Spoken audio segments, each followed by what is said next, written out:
my recital. Bogey's on the bus. I think it's very vital. Hit the button. What button? There are a million buttons. On top. Here we go.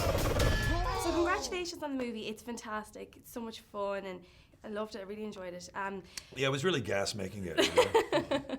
I'm just wondering, have you brought your own kids to see it yet, and what do they think of it? Because I'm sure they're your biggest critics for this movie. It's Yeah, my amazing. kids have seen it. My eldest son has seen it. My little guy wouldn't go; it was too intense. But Yeah.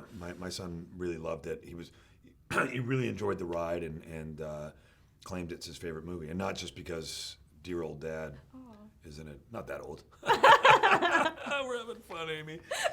What about your daughter? She's a little bit too young. She's a little frightened of movie theaters at the for the time being. Yeah. So I've got. Yeah. I mean, it's an intense experience. It gets for a kid. dark. The sound. Okay. I mean, they spared no expense on the sound effects on this I movie. So I will probably show her some select scenes and stuff like that. Like she's seen previews and she drove the turtle van on set. I saw her on the red carpet as well, owning it. Yeah, well, she owned that portion of it, but then she had to go home. Otherwise, she was going to crap her pants. You know, it's a good way to do it. I did it with Archie in the first one when he was little, which is hold her on your lap, and then I just talked into his ear the whole time. And when big stuff was coming up that was going to sort of surprise him or jar him, I'd just be like, "And this thing's going to come. The guy's going to come around the thing. There he is." And kind of narrate them through it, and it actually works. Yeah. Do you think they could be actors themselves? Do you think that could be something they're going to go into? Oh God. My daughter gets on the red. My daughter gets on the red carpet. Never been on one before. Never stood in front of a big bank of photographers before. Totally nails it. Like was actually listening to people as they called out her name. She doesn't know actually how to smile properly, so she kept going like that.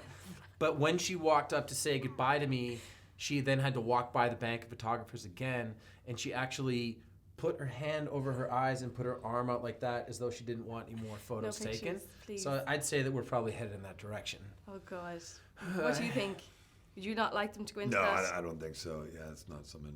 Yeah, it's as well. I just wanted to talk to you about. I want to ask you this question because if it was an actress here, we'd also have to ask it. How do you balance parenthood with work? How do you do that?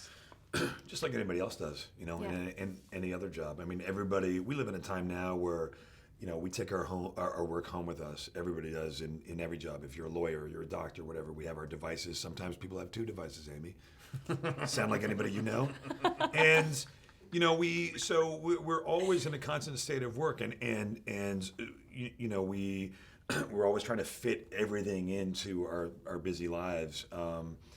So I just, I start with my baseline is my kids, school, baseball. I coach both my son's baseball and t-ball teams, which is 2 practices, 2 games a week. It's a lot, but that is first, and everything else takes second place to that, and it just works. Okay. Yeah, the early part of my career, I used to define success by number of days worked, because when you're an actor and you don't have a regular job, I mean, you're sitting around a lot. So I would gauge success based on, okay, in 2011 I worked X number of days.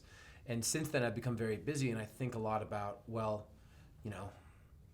I am having to spend a lot of time away, like my daughter's in New York right now and I'm in Sydney, Australia. Yeah. But concurrently this is this is a time where it's important to work. Yeah. So FaceTime is a huge key. Yeah, it is. FaceTime is, FaceTime's a real lifesaver occasionally. Yeah. I just asked one last question. You had 2 of the most beautiful women in the world in the movie with you, Alessandra Ambrosio and Megan Fox. Don't sleep on Laura Linney. Oh yeah, and Laura Linney. But I'm talking about because these were your kind of ladies in the movie. Were you raised and there was no major big kiss scene? Like were you like, come on director, get this in? No. Get what in? Maybe. Oh, the kiss scene. Yeah. Yep. I'm with you. No. No, I mean, yeah. Listen, I don't know. They're actors, and we're actors, and it wasn't something that I was just dying for the that. actual on-screen kisses when you're on set are incredibly sterile, stilted things. I want to tell you the real answer, Amy, but I just hate the Sydney Morning Herald front page will be actor wishes he could have made out with Alessandra Ambrosio. But that would be everybody. Everybody would want that. That's just normal. By the way, who am I kidding? Front page. Why are we going with the turtles? When something bad happens, you want to be with the turtles.